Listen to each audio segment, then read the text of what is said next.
This is a walkthrough video for the October 2023 affiliation process. At the 2022 AGM, it was decided to split affiliation and competition entries, so at the moment in October, we're only asking you to affiliate and renew membership. Competition entries will open in January as normal, with National Championship entries closing at the end of February. If you've done your club affiliation online before, it's exactly the same process. There's just some small changes to the affiliation form. Your club has its own profile and login details.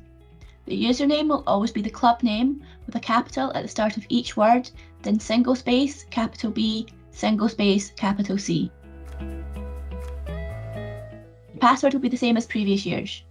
If you don't have the password or you've forgotten it, you can click the Forgot Password button and get a reset email sent to the email address in the club profile. If you don't have an email address in the club profile or you're having any issues with your login information, please email info@bowlscotland.com. When you log in, you'll be taken to the club profile. For affiliation, to get to the form, you're up to menu and then down to that light blue club affiliation tile. And you can scroll down to find the affiliation form. If your club has affiliated to Bowl Scotland in the past, this form will be pre-populated with the information provided in previous years. The first thing you're asked for is a main contact. This is where all emails from Bowl Scotland offices will go, so please make sure it's accurate and up to date, otherwise your club may miss things.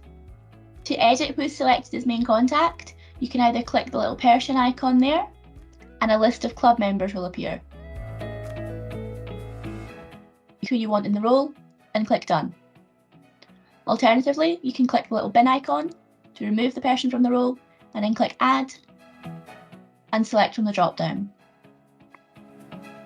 The next questions cover the contact preferences for the main contact, and you can change them by clicking the drop-down and selecting either yes or no. The next section is key contact information, so main committee roles. These are optional and you don't have to add any members to those roles, but to do so, it's the same process as updating the main contact. Members from the drop-down. And it's the same process for adding a Wellbeing Protection Officer. The Published Club Contact is a mandatory field, so you need to enter something in each box in order to proceed with the form. If you don't want to give us a contact, that's absolutely fine, but you need to enter something in the box in order to proceed. The affiliation requirements are the same as normal.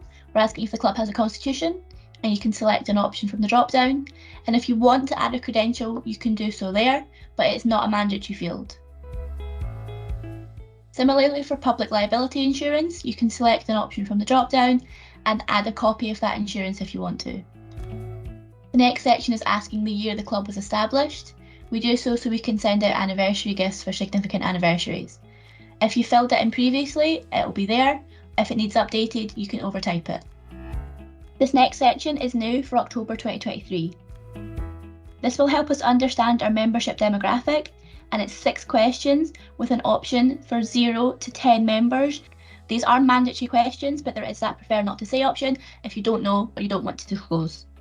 You would just select from each drop-down.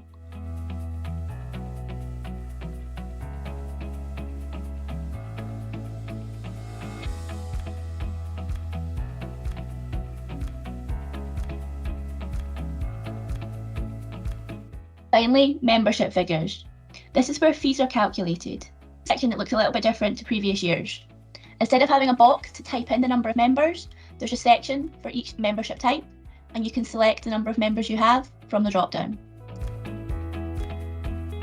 As you might notice, these start at 1. So for instance, if you don't have any junior members, you can't select the 0 option. What to do instead is untick that Add to Cart button, and they will not be included in your membership figures in the cart. Similarly, there's this non-playing members section. You might notice that isn't ticked to add to cart, as this is an optional field. To include your non-playing members, you can select the number and make sure to tick to add to cart, otherwise these won't count towards your membership figures. Once you're happy that you've got all your members included, you can scroll down to the yellow checkout button and then proceed to cart.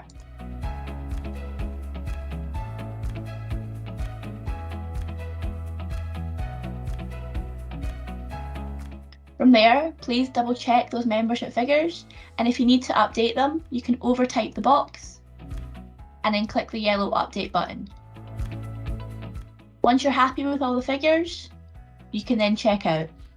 There are 3 different ways to pay. Request invoice signals you'll be paying outside of the system, by cheque or by bank transfer.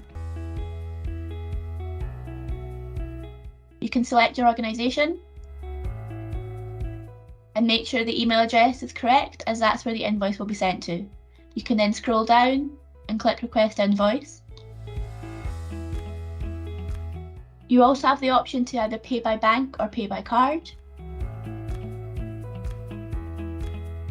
If you click Pay by Bank, the option will come up to enter the bank details. It does say it's a direct debit, but it's not. We will only ever take one payment. And then similarly, to pay by card, you would fill in the card details.